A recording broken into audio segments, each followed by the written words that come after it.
아예 모든 생명체가 싹 다 죽는다는 겁니까? 그러니까 싹 다의 기준이 좀 다르기는 하는데요. 예. 지금까지 지구에 살았던 생명의 90% 정도는 흔히 말하는 배경멸종으로 사라졌어요. 배경멸종. 배경멸종이 뭐냐면 배경음악 같은 거예요. 있는지 없는지 모르는 듯 사라지는 거예요. 하나 서서히 하나씩 사라지고 그 자리에 누가 등장하고 그러죠. 특별하게 그런 사건이 있는지도 몰라요. 그런데 대멸종이란 건 뭐냐면 전 지구적인 차원에서 아주 짧은 시간 안에 예. 상당히 많은 생명체가 순식간에 사라지는 멸종을 대멸종이라 그래요. 이게 어느 정도 많은 개체들이 그냥 순식간에 확 사라지는 거. 아주 짧은 시간. 얼마나 짧습니까? 보통 수십만 년에서 수백만 년 정도. 그렇게 짧아요? 수십만 년이요?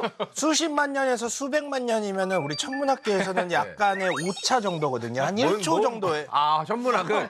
근데 인간이 수명이 그러니까 뭐 80살, 100살이라고 생각하면 네. 우리가 대멸종되고 있다라는 걸 인지도 못할 것 같은 너무 긴 시간인데요? 근데 진화의 스케일에서 봐도 생명의 역사가 한 40억 년으로 잡으니까 40억 년이니까요. 몇십만 년은 사실은 스케일이 진짜 크네요. 그럼 시간은 짧은 그렇다 시간이죠. 쳐도 그 대규모로 여럿이 죽는다는 거는 대충 어느 정도 비율이 죽어야 대멸종이라 할 수 있어요? 그러니까 전체적인 지구에서 한 분야가 아니라 한 지역이 아니라 육상이든 해상이든 네. 그 지구에서 아주 짧은 시간 안에 한 최소한 75% 정도의 생물종이 사라졌다. 75%요? 예, 그 정도를 절반 대멸종이라고 그러죠. 그러니까요. 그러면 거의 다 사라지는 거 아니에요? 75%면요. 네.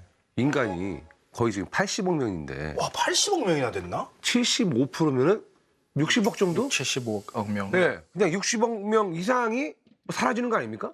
그렇다 가지고 대멸종은 아니에요. 어떤 거냐면 마리수가 아니라 종류예요. 그러니까 100종이 있었는데 75종이 사라졌어. 25종만 남았다. 그럼 대멸종이에요. 그러니까 전체 종의 거의 75% 이상이 싹 다 사라진다. 그렇죠. 여기는 엄청나게 큰 대형 사건이죠. 그러니까 인피니티 스톤으로 타노스가 딱 하면 타노스 50%밖에 50%밖에 안 되잖아요. 타노스도 50%인데 와 대멸종은 75%니까. 근데 그러면 어마어마한 거예요. 종이 없어지는 거면 멸종이란 단어에서 종이라는 게 그 종을 말하나요? 아니면 끝났다는 종인가요? 종속, 감옥, 강문기 할 때 그 종, 스페시스. 그래, 단어에 다 의미가 예. 있네요. 종이 없어졌다. 끝났다는 뜻이 아니라 나 끝났다는 건 줄 알았어요. 대멸종이라고 치면은 우리가 어느 날 갑자기 그렇게 다 사라져 버릴 수도 있다는 어떤 그런 좀 근데 이제 겁도 충격적인 납니다. 것은 예. 그런 일이 놀랍게도 지구상에서 한 번도 아니고 5번이나. 5번. 나는 지금 소행성 충돌밖에 모르는데 5번이나 했다고요? 제가 모르는 게 4번이나 더 있어요? 그렇죠. 고생대에만 3차례, 중생대에 2차례 대멸종이 있었어요. 근데 고생대 때 뭐 오르도비스기 끝날 때 한 번, 그 다음에 대본기 끝날 때 한 번, 고생대에서 중생대로 넘어가는 시기인 페름기 끝날 때 한 번, 3번 있었고 중생대에도 트라이아스기 끝날 때 한 번 있었고 쥐락이 살짝 지나가고 그다음 백악기 끝날 때 알고 계시는 바로 그 5번째 대멸종이 근데 운석부에서 공룡 멸종할 때 지금까지 총 5차례 대멸종이 있었죠. 아니 근데 지금 처음 듣는 그 기가만 오브라도스키요? 오르도비스기, 오르도비스기. 오르노 오르도비스기. 그때는 기는 뭐 실기할 때 그 기고요. 오르도비스, 대본, 그다음에 페름, 네. 트라이아스, 트라이아스, 그다음에 백악. 백악. 아 백악은 뭐 백악기. 한글로 돼 있으니까. 아 오르도비스. 아 이거 너무 어렵다. 이거 좀 쉽게 외우는 방법 없을까요? 있죠. 그냥 순서만 알면 되게 편해요. 네. 그래서 저는 어떻게 외웠냐면 앞 글자만 딱 보면 어떻게 해요? 캄 오실 때 석탄 포시면 튀김지포 100마리 드릴게요. 창피하지만 같이 한번 해볼까요?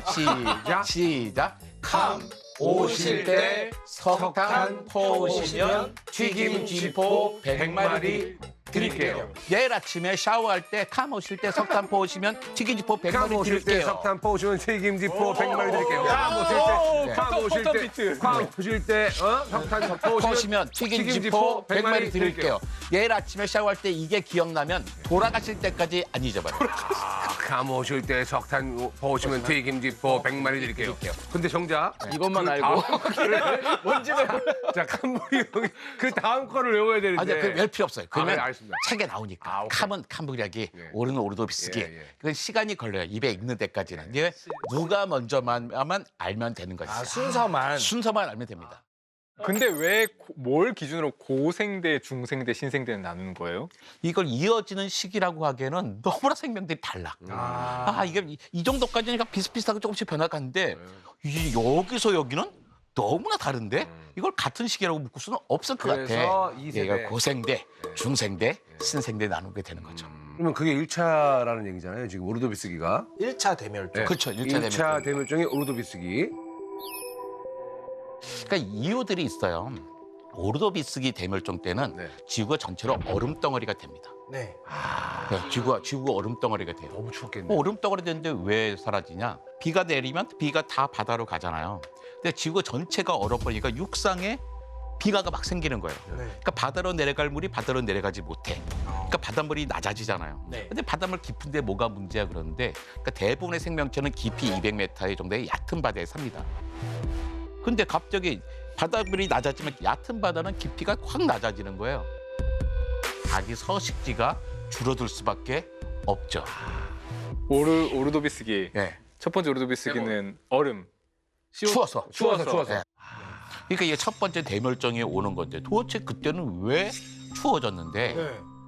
그러니까 지구에서 이산화탄소 농도가 줄어들기 시작합니다.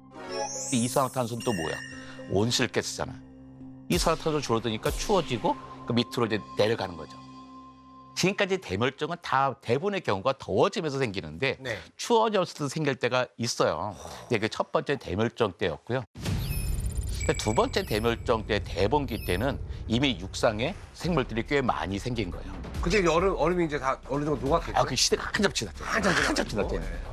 육상에도 생물이 생기고 나무들도 많아. 양소리도 생기고 그럴 때였거든요. 그러니까 그럴 때쯤 되니까 육상에 식물들이 있단 말이에요. 이산화탄소 빨아들이죠. 근데 이산화탄소가 줄어드니까 온도는 또 낮아져. 그러니까 거기다가 풍화작용이 막 일어나는 거예요. 식물들이 막 자라니까. 거기서 왜 풍화작용이 나니까 어떻게 육상에서 해양으로 자꾸 뭔가 흘러내려가요. 뭐 토사들도 내려가고 이인이나 질소 같은 것도 막 내려가요. 그러니까 갑자기 바다에선 이전에 경험하지 못했던 부영양화가 일어나는 거죠. 부영양화가 일어나니까 뭐냐면 산소가 온도가 급격하게 떨어져. 그러니까 생명체들가 살기 어려워지는 거예요. 쉽게 말하면은 요즘 녹조 현상 같은 것들이 일어나는 맞아, 비슷한 거예요. 네. 또 그때는 같이 복잡했는데요. 운석도 부딪히고 탄저가 화산도 터지고 이러면서 여러 가지 일이 복합적으로 해서 이제 두 번째 대멸종이 일어납니다. 네. 대범기는 근데 그 과학자분들도 대범기는 좀 많이 헷갈려 하실 수도 있겠네요.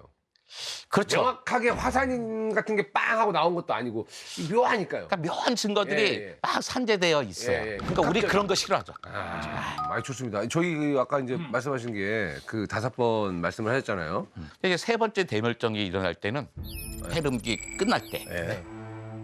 갑자기 산소 농도가 지구보다 낮은 20%가 떨어집니다. 생명들이 살 수가 없죠. 근데 왜 이렇게 떨어지냐? 가장 큰 문제는 화산이었어요. 그때 이때 정말 카오스였어요. 화산이요? 지금 저기 시베리아에 보면 시베리안 트랩이라 그래가지고 현무암 덩어리를 이야기해요. 근데 그 현무암 덩어리가 얼마나 크냐면 유럽 대륙만큼 커요. 시베리아예요. 시베리아에 있는 트랩이요. 예, 현무암 덩어리가. 두께가 얇은 것은 400m, 두꺼운 것은 3km예요. 그러니까 도대체 얼마나 큰 화산이 터졌겠어요. 100만 년 동안 화산이 터집니다. 100만 년 동안 계속 터져요? 100만 년 동안 타다가 막 수십만 년 터지다 1, 2만 년 쉬고 수십만 년 터지다 1, 2만 년 쉬고 그래서 100만 년을 계속 되는 거예요. 화산재가 나오니까 어떻게 해요? 햇빛 가리고 추워지고 광합성하지 못해. 그러다 보니 화산재에서는 온갖 가스들이 나와요. 이산화황, 염소, 불소, 이산화탄소 나온단 말이에요. 다 산성 물질이에요. 산성 물질이 대기 중에 꽉 차니까 비가 내릴 때 어떻게 해요? 산성비가 내리죠. 해양도 산성화되고 토양도 산성화됩니다. 그럼 못 살죠. 이런 문제가 계속 겹치고 나니까 생명들이 살지 못하는 거예요. 그래서 그 당시 생명의 95%가 멸종하고 5%만 살아남아서 새로운 세대가 열린 게 바로 중생대죠. 95%요? 95%가 다 날아가서 95%가요? 네. 싹 다 화산 때문에. 100종 가운데 95종은 한 마리도 살지 못하고 싹 다 죽어서 멸종하고 5종이 살아남았는데 온전히 살아남은 게 아니라 거의 다 죽었지만 멸종만 당하지 않은 상태예요. 야, 근데 그래도 멸종을 안 당한 게 진짜 대단하긴 한데 95%면 거의 끝났다고 봐야죠. 세상 끝났다. 그렇죠. 끝났는데 네. 누군가 살아있잖아요. 빈 방이 많은 거야. 새로운 생태적 틈새, 빈 방이 있으니까 하나씩 옮겨가면서 또 새로운 생명체로 진화해 나가는 거죠.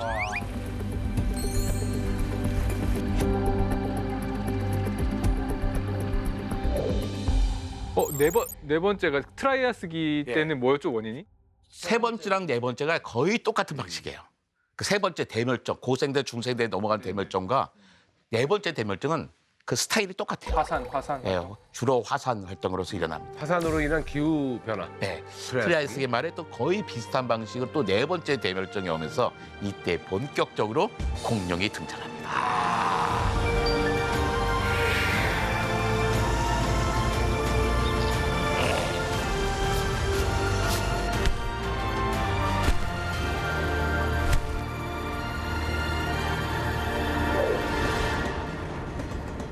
그다음에 다섯 번째 대멸종은 이제 공룡이 멸종하는 건데 6,600만 년 전에 또 운석이 지름 10km, 10km면요 한라산 높이 5배예요. 그 어마어마한 운석이 꽝 시속 7만 킬로미터 속도로 시속 7만 멕시코 킬로. 유카탄 와우. 반도에 꽝 충돌하면서 끝나고 말았던 거죠. 그 어마어마한 열폭풍과 쓰나미 때문에 단 30분 만에 아메리카 대륙에 살고 있는 모든 공룡들이 사라집니다. 30분 만에요. 30분 만에. 근데 그게 끝이 아니에요. 그 충격으로 지진 나죠. 예. 지진 냈다 화산 터지죠. 예. 화산 터지니까 어떻게 해요? 그 세 번째 대멸종 같은 같이 그런 일이 섞여버리고. 있으니까 싹 사라지면서 결국 육상에는 고양이보다 커다란 동물은 하나도 남지 않게 됐죠.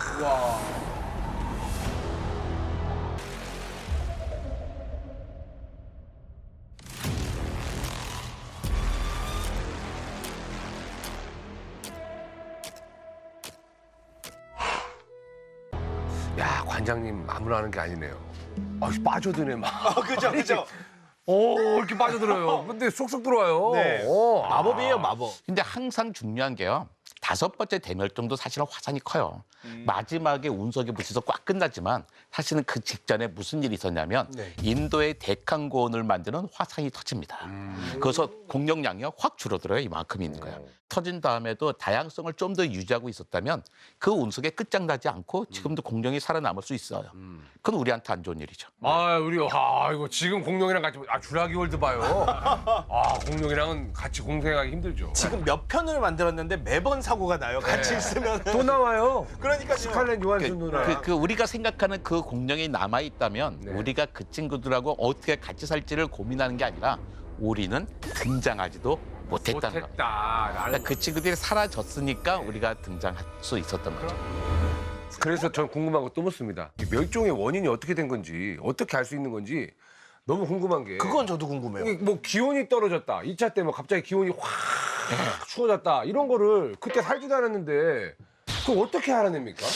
그게 또 의외로 방법이 많이 있어요. 일단 우리 이런 동위원소라는 게 있잖아요. 동위원소. 산소도 가벼운 산소와 무거운 산소가 있어요. 결국 같은 원소인데 무거운 거 가벼운 거. 얘네들을 다 동위원소라고 불러요. 산소의 동위원소들, 탄소의 동위원소들. 대표로 예를 들면 똑같은 산소인데 네. 16이랑 18이라는 게 이 핵을 양성자랑 중성자가 구성하는데 얘네들 숫자를 합친 거예요. 그러니까 숫자가 클수록 더 무거운 녀석이고 숫자가 작을수록 가벼워요. 맞아요. 산소 16짜리와 산소 18짜리가 있는데 네. 온도가 올라가잖아요. 그러면 어떻게 해요? 증발하죠. 증발해요. 근데 증발하는 게 누가 증발 잘하냐면 가벼운 게 잘 증발합니다. O16짜리가 많이 올라가요. 그러면 바닷속에는 O18짜리가 상대적으로 더 많이 남아있겠죠. 그럼 그 퇴적물에 보면 O16의 그 비율이 줄어들어 버리는 거예요.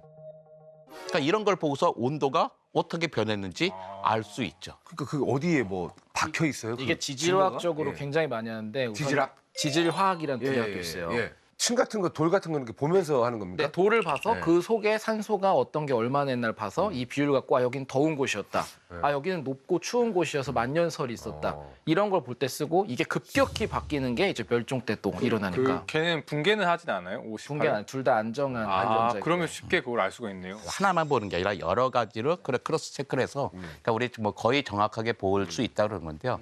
그러니까 대범기 말에는 또 이때는 왜 대멸종이 일어났어? 이때 산소가 되게 부족했을 거야라고 하는 이유가 뭐냐면 그때 퇴적층을 보면 네. 쉐일이라고 했거든요. 쉐일층이 뭐냐면 고은 진흙층이야. 진흙층. 근데 그때가 까만색이야. 예. 땅이 까만색. 산소가 부족할 때 까만 땅이 만들어지거든요. 왜 그래요? 그 요즘에 많이 보는 게 몰리브데넘이라는 금속이 있어요. 네. 얘는 산소가 부족하면 바다나 이런 데 있는 황이랑 만나가지고 우리가 황 두 개에 몰리브데넘이 붙은 그런 이황화 몰리브데넘 물질로 바뀌어요. 근데 얘가 까만색이거든요. 그래서 산소가 부족하면 얘네들이 점점 바다에서 쌓여가지고 까만 층이 나온다가 요즘 계속 발견이 되고 그러니까 제가 궁금한 거는 지금 대봉기의 그 까만색 셰일의 그 까만색을 만들 만큼 몰리브데넘이 그렇게 많은 원소인가요? 그 정도는 되죠. 공기 속에 있는 질소를 고정시켜서 영양소로 만드는 역할이 몰리브데넘이에요. 그래서 몰리브데넘 양이 많았나 적어졌나를 가지고 멸종이 오나 안 오나를 추론을 했더니 우리가 이제까지 말한 그 대멸종에서 한 100만 년 전부터 몰리브데넘이 감소를 시작해요. 그래서 이게 작용하던 게 없어지니까 질소도 못 쓰게 되고 다른 문제가 돼서 다 쌓여버리는 거예요. 질소 고정. 질소 고정 지금도 몰리브데넘이 하고 있어요. 제일 중요한 원소로서는. 자, 그러면 자, 5차 대멸종. 5차 대멸종의 원인을 그러면 이거는 이제 뭘로 찾는 거예요? 또 이것도 지질로 보는 겁니까? 제가 학교에 다닐 때는요, 거기에 대한 이론이 100가지도 넘었어요. 뭐에 관한 이론이 100가지도 넘는다는 뜻은 뭐예요? 쓸만한 이론이 하나도 없다는 거였죠. 복잡하다. 별의별 게 다 있었어요. 공룡들이 미쳤어요. 공룡에서 상사병에 빠졌어요. 일단 두 가지가 있는데 네. 하나는 완전히 화석이 달라져요. 예. 멸종한 생명체 어떻게 아래층에는 화석이 나오는데 딱 그 다음 층부터 안 나와. 네. 한 마리도 안 나와. 이게 멸종한 거야. 그러니까 항상 대멸종 때의 가장 큰 증거였고 또 다섯 번째는 그 우리가 한 6,600만 년쯤 전일 거야라고 생각했던 그 층에 아주 얇은 층에 전 지구적으로 이리듐이라고 하는 원소가 왕창 발견됩니다. 이리듐은 지구에 거의 없는 원소예요. 근데 주로 어디 있어? 운석에 있는 거란 말이에요. 소행성에는 꽤 흔한 원소예요. 소행성이 많으니까 이게 뭔가 그냥 꽝 부딪혔다는 거죠. 때렸구나. 근데 그게 그냥 전 지구적으로 펼쳐졌으니까 이때 이 증거가 그냥 명확해진 거죠. 명확하다. 홈 같은 게 이렇게 발견된 거예요? 큰 그 칙술롭이라고 하는 칙술롭의 분화구가 위성이랑 이런 거를 통해서 확인이 된 거예요. 아, 위성을 써서 확인했어요. 거의 아예 파여 있어요. 날아가가지고 바다처럼 물이야. 물로 파여 있어요. 이렇게. 그거 한 그래서 방으로 100개 그 이론이 싹 다 정리가 됐네요. 정리됐죠. 근데 아직도 한 0.01% 사람들은 안 뭐 믿어요? 다른 이야기 합니다. 근데 항상 그래. 그런 건 괜찮아요. 그러니까 니네가 봤어 하는 건데 본 사람 없죠. 하지만 우리는 충분히 논리적으로 설명할 수 있는 거예요. 근데 만약에 다른 논리가 나온다면 꽤 더 근사한다면 우리는 생각을 바꿀 수 있죠. 하지만 적어도 지금까지는 이게 너무나 명확한 증거라고 방식이라고 알 수 있습니다. 저는 어렸을 때부터 이게 궁금했어요. 그러니까 소행성인데 지름 아까 10kg짜리라고 그랬잖아요. 10kg. 전 지구의 모든 것들을 다 그냥 작살낼 정도인가? 라는 그런 의문들을 좀 갖기는 했었어요. 근데 그 큰 게 10km짜리가 총알보다 더 빠른 속도 속도로 때문에 그런 거죠. 네. 질량하고 속도를 곱한 걸 우리가 운동량, 운동량이지. 다시 말해서 충격량이라고 할 수가 있어요. 그럼 그 10kg짜리라도 그냥 7만 킬로도 저는 좀 비현실적으로 느껴지는 게 네. 아니 어떻게 7만 킬로짜리 소행성이 돌아다니냐고요, 우주에. 있죠. 아니 300km, 200km 이런 것도 게임하다 보면 엄청 빠른데 7만 킬로면은 천문학자들에게 그 정도는 본 적 있어요? 그 7만 킬로 행성 움직이는 거 이런 거요? 그걸 본는 게 아니고 지금도 움직이는 천체 움직이는 속도들은 얼마나 빠르게 우리 지구가 태양을 공전하는 속도가 어느 정도 돼요? 초속 30km. 네. 초속 그러니까 이게 참 현실과 그다음에 태양이 도는 거죠. 태양이 네. 우리 은하 중심을 도는 건요. 초속 220km. 그렇죠. 제가 이런 크기에 대한 폭발 이런 걸 항상 많이 찾아보곤 하는데 보통 한 3, 40m짜리가 원자폭탄 한 500개 정도라고 하고요. 100m짜리면 대도시가 증발을 해요, 그냥. 100m짜리 우리 지금 100m 달리기 할 때 그 100m짜리 100m면 뭐 거의 뉴욕 이런 게 그냥 아무것도 안 나고 증발할 정도. 당연히 영향도 있고. 쓰나미 확 화산 활동이 화산 활동이라든지 건드리고. 지구라든지 지구의 여러 가지 활동들을 하기 때문에 그 떨어졌을 때 충격보다는 그 부수적인 효과들로도 또 많이 나타나죠. 하루하루 감사합니다. 네. 네, 감사하는 마음으로 살겠습니다. 그러니까 그 어렸을 때 아마게돈 딥 임팩트 그런 영화 보면서 악몽 많이 꿨어요. 그러니까요. 저도 그때 저도 재난 영화 지금도 보면 두렵습니다. 만약에 그러면 다시 소행성이 온다고 쳐요, 우리 지구로. 네. 그러면 7만 킬로의 속도는 몇 킬로 이내가 안전합니까? 그나마. 무슨 소리? 소행성 크기. 크기 자체가. 크기가. 안전한 거는 없어요. 그러니까 그래도 다 멸종이 안 될 것 같다. 지구 반대편에 떨어지면 그래도 리밋이죠, 난 리밋. 산다. 리밋. 최근에 떨어졌던 얘가 있잖아요. 네. 첼리압 2013년도에 네. 첼리아빈스키 운석이라는 게 떨어졌어요. 하나 그 떨어졌어요? 블랙박스에도 찍히고 예, 봤습니다. 뻥 하고 터지면서 떨어졌는데 네. 그 운석의 크기가 한 15m? 15m 내외였거든요. 근데 그거보다 더 큰 2024 YR4라는 게 지금 솔직히 말하면은 오고 있습니다. 지구로 오고 있습니다. 그리고 40m에서 100m 크기. 40m짜리면은 최소 40m. 부딪힐 확률이 있어요? 지금 현재 기준으로는 3%가 넘고 있어요. 진짜로요? 네. 뭐 데프콘 발령해야 되는 거 아니에요? 아니 나사에서 이제 출동해야죠. 브루셀리스. 지구방에서. 근데 지금은 이 소행성이 우리 지구로부터 점점 멀어지고 있는 단계여서 2028년도에 다시 한번 돌아온다고 그러거든요. 궤도가 4년 주기여가지고 아마 제가 장담하는데 떨어질 거예요. 갑자기 떨어진다는 게 무슨 그러니까 그 확률이 충돌을 할 수 있는 지구에 확률이 떨어진다고. 아니, 이분이 지금 좀 불안이 있으시잖아요. 항상. 맞아, 불안이 있어요. 그리고 이게 무섭긴 합니다. 이게 우리도 어떻게 보면 이 DNA 자체가 이런 멸종이라든가 재해라든가 이런 것 때문에 사라질까봐 늘 두려움에 떨고 있는 존재들이 아닌가. 그렇죠. 나는 그런 생각을 해요. 오케이, 좋습니다.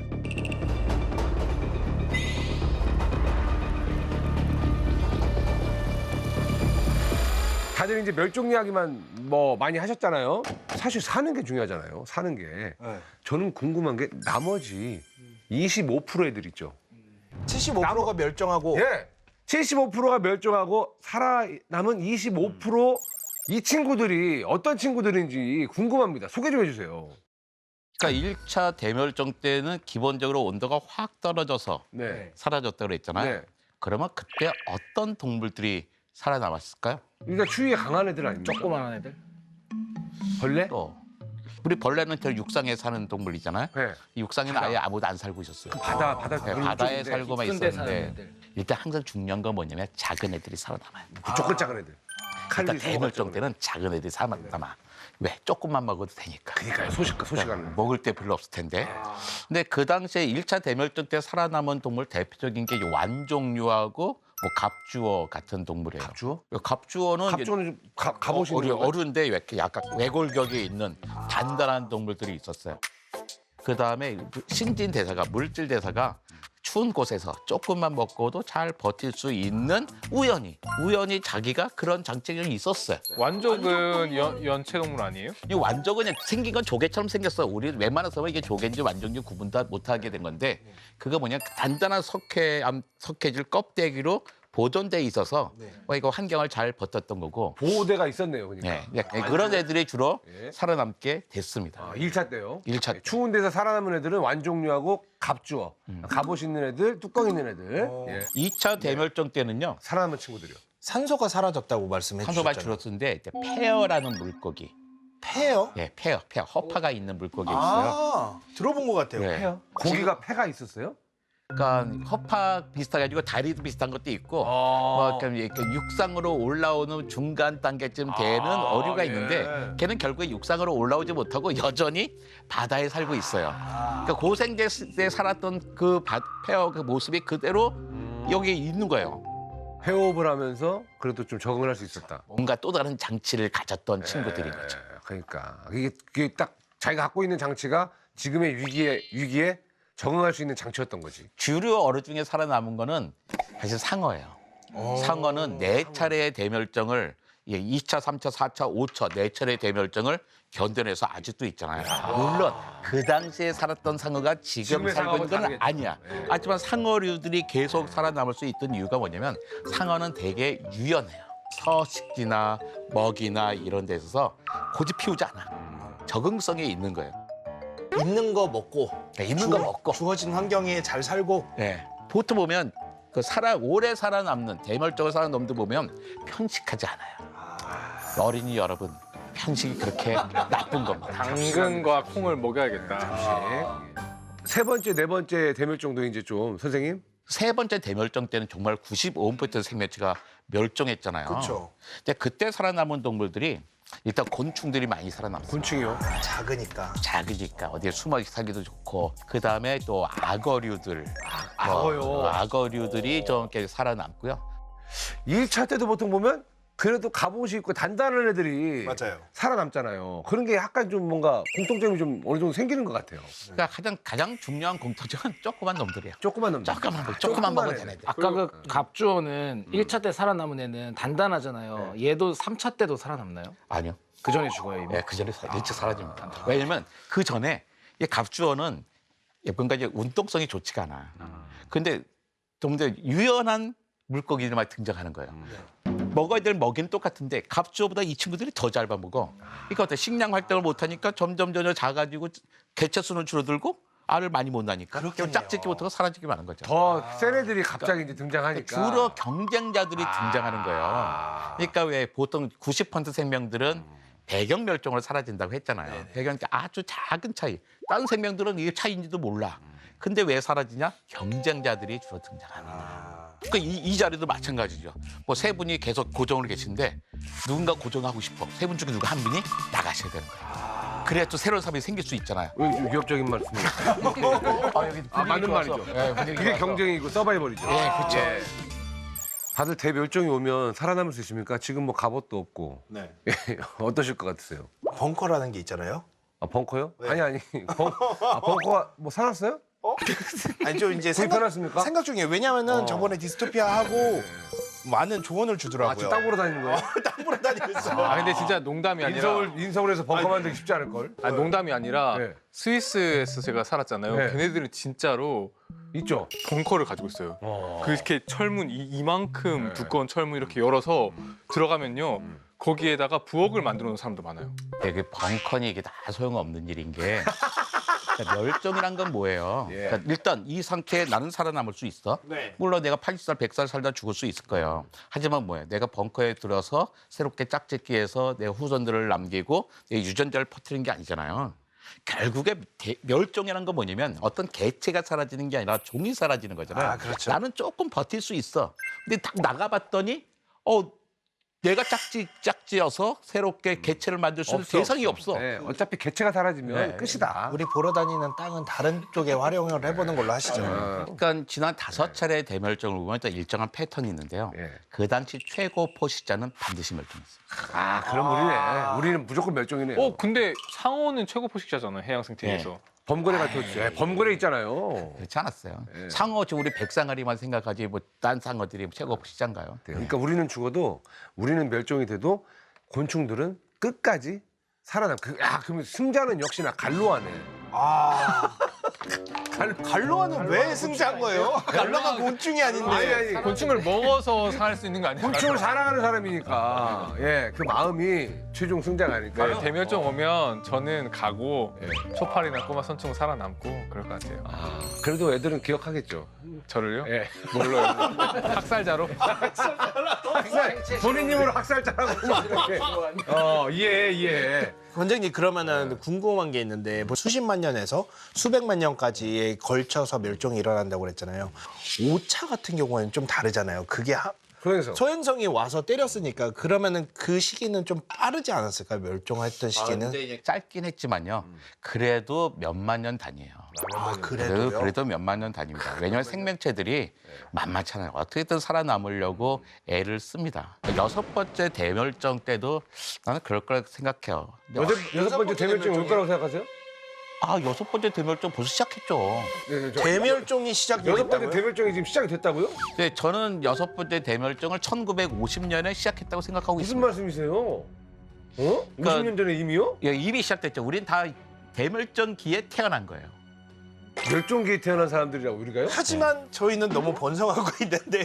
근데 그게 보면요, 최근에 멸종되는 속도가 급격히 빨라지고 있어요. 그러니까 이 6번째 대멸종, 또 요즘은 인류세라고 이야기하잖아요. 인류세. 왜 이름에 인류가 붙죠? 5차례 대멸종과 달리 6번째 대멸종은 인류 때문에 일어나고 있는 멸종이야. 그래서 인류세라는 이름을 붙인 거였어요. 근데 문제는 뭐냐면 이건 누가 정해야 돼? 지질학자들이 정해야 되거든요. 아, 그렇죠. 지층에 무슨 차이가 있어야 되는데 그때 특별하게 뭐 차이가 없는 거예요. 그래서 찾아낸 게 한 1945년, 1950년이에요. 그러니까 1945년부터 뭐예요? 핵실험을 엄청나게 많이 하잖아요. 맞습니다. 맞네요. 멸종이 시작됐네요. 그 1950년 지층부터 보면요. 네. 그러니까 전 지구에서 방사선이 검출돼. 하도 핵실험을 그 전까지는 방사선이 그렇게 많이 자연 방사선밖에 없었죠. 그 당시에. 자연밖에 없었는데. 인간이 만들어낸 방사성 물질이 그때 처음 생겨나가지고. 예. 또 확실히 보이는 게 뭐냐면 플라스틱, 그다음에 콘크리트 이런 게 엄청나게 많이 쌓여지는 거예요. 항상 이럴 때마다 생물학적인 특징도 있어요. 그렇죠. 그렇죠. 뭐 우리 고생대, 삼여충, 중생대 암모나이트 하듯이 외계인이 와서 보더라도 어떻게 뭐가 확 튀어나와야 되잖아요. 네. 그게 뭘까요? 맞습니다. 닭이에요. 닭이요? 닭이요. 왜요? 닭뼈요? 갑자기 닭이요? 네. 갑자기 전 세계 모든 땅에서 닭뼈가 나오기 시작해요. 예전에는 그게 뭐 사이나 와야 잡는 거였어요. 근데 지금 우리 닭 먹다 남겨놨잖아요, 지금. 와, 그냥 진짜. 지불하면 언제든지 먹을 수 있어요. 언제 먹을 수 있는 거? 한국 사람이 1년에 프라이드 치킨은 몇 마리나 먹을 것 같아요? 한 50마리 먹나요? 한국인이 먹는 프라이드 치킨이요, 1년에 10억 마리. 10억 마리요? 우리만요. 한국 사람 한국 한국 사람만. 사람이 10억 마리 많은 것 같지만 10억 나누기 5천만 해봐요. 20마리밖에 안 돼요. 여러분 가슴에 손 얹고 생각해봐요. 내가 과연 20마리만 먹나? 훨씬 많이 먹죠. 왜 5천만 명 안에는 이빨이 안 난 갓난애부터 이빨 다 빠지신 할아버지도 있고 채식주의다 스님도 있잖아요. 죄송해. 죄짓네. 고해성사를 죄지었네. 죄지어서 내 돈 주고 죄지었네. 제가 2023년에 76마리를 먹었대요. 진짜요? 근데 지금 얘기가 그냥 닭을 많이 먹어 지층에 닭이 나왔다지 이거 먹었다고 우리가 멸종을 일으킨 건 아니잖아요. 그렇죠. 예, 아주 중요한 또 지적을 해주셨습니다. 근데 왜 갑자기 닭을 집으셨어요? 왜 닭이 중요하냐면 그 인류세의 특징이라는 거예요. 전 세계 사람들이 먹게 됐어요. 왜 1920년부터 공장식 양계를 하면서 닭이 먹기 쉽게 된 거죠. 그러니까 우리가 캄브리아기 하면 삼엽충. 삼엽충이 그 지층에서 막 쏟아져 나오는 것처럼 인류세를 그러니까 생물학적으로 정의할 때 이 닭뼈가 생물학적인 특징이 될 수 있다는 거죠. 워낙 전 세계적으로 우리가 너무 많이 먹었으니까. 그러면서 이제 진짜 우리는 멸종에 좀 접어들고 있다. 이미 아, 근데 접어들었다. 사실 먹고 이것 때문이 아니라요. 네. 가장 큰 문제는 종의 다양성이 떨어진다는 거 하나랑 지구 기온이 너무 높아지고 있다는 거예요. 지구 기온이 높아지는 게 가장 큰 위험이죠. 가장 큰 위험입니다. 가장 큰 위험은 지구의 기온이 높아지고 있다. 네. 그러니까 지구의 기온이 우리 농사 짓기 전에 2만 년 전에서 1만 년 전 사이에 1만 년 동안 4도가 확 올라갔어요. 최근 100년 동안에 1도가 올랐어요. 지금은 생태계가 적응할 수 없는 속도입니다. 앞으로 점점 더 생물 다양성 속도는 떨어질 거예요. 생물 다양성이 적어지면 어떻게 해요? 마지막 한 방. 이 점점 작은 한 방에도 끝날 수가 있게 되는 거죠. 지금 우리 바로 그 마지막 순간에 있는 거죠. 근데 지금 우리 관장님 말씀하신 걸 들어보면은 곧이에요, 곧. 그러니까요. 곧이라는 생각이 드네요. 다들 6차 대멸종. 지금 이미 시작이 되었다. 어떻게 생각하십니까? 동의하십니까? 저는 약간 네. 직전이라고 생각해요. 6차 대멸종 직전이다. 네, 여전히 예. 갈림길에 있는 것 같고 네. 6차 대멸종이 일어날지 안 일어날지는 인간이 멸종할지 안 할지에 달렸다. 인간이 생각보다 빨리 멸종하면 저는 대멸종까지는 안 갈 것 같아요. 아하. 근데 인간이 멸종을 하면 대멸종 하든 말든 상관없는 거 아닌가? 그렇죠. 예, 그렇긴 하지만 뭐 진화생물학자로서 탈인간적인 생각을 해보자면 지구가 온난화된다고 하지만 사실은 속도가 문제인 거지 절대적인 지구의 온도 자체는 이 고생대, 중생대, 신생대 역사를 봤을 때는 굉장히 낮은 편이거든요. 근데 문제는 뭐냐면 덥다고 그 더위에 적응하면 되지가 아니라 우리가 더워서 죽지는 않을 거예요. 에어컨 틀면 되죠. 뭐가 문제일까요? 더워지면 식량 문제입니다. 식량 문제. 그 2010년에 우리 중동의 봄, 중동의 민주화라고 그러잖아요. 갑자기 그 사람들이 왜 1년 사이에 다 나라가 다 혁명이 일어났을까요? 기후변화. 식량 문제. 식량 문제예요. 그 전에 이 두 해 동안 러시아, 벨라루스, 우크라이나에 여름에 폭염이 들어요. 맞아요. 폭염이 드니까 밀 생산이 안 되는 거예요. 밀은 선선해야 잘 되거든요. 그래서 밀농사를 망쳤어요. 싸게 밀을 거기서 공급해 먹던 중동 사람들에게 심각한 문제가 생긴 거예요. 자기가 독재 사회는 살겠는데 못 먹고 못 사는 거예요. 나를 뒤집어 버립니다. 저는 가장 걱정하는 게요. 더위가 아니라 식량 문제, 물 문제 때문에 생긴 전쟁 때문이 아닐까. 이런 게 우리가 가장 큰 문제라고 생각할 거고요. 그럼에도 불구하고 인간은 꽤 오래 살아남을 거고 그 동안에 많은 생명체들이 사라져 나갈 거예요. 장훈재 교수님은요? 지금 약간 6차 대멸종이 맞다고 생각하십니까? 저는 이대한 교수님과 반대로 완전히 대멸종이 맞다고 생각하는 타입이고요. 예. 그리고 이제 우리가 만약에 멈춰가지고 이 멸종까지 가지 않을 수도 있다라는 게 굉장히 희망적인 관점이라면 제 생각에는 인간이 점점 뭔가가 줄어들고 멸종할 위기가 되면 할 수 있는 모든 걸 다 할 거예요, 인간은.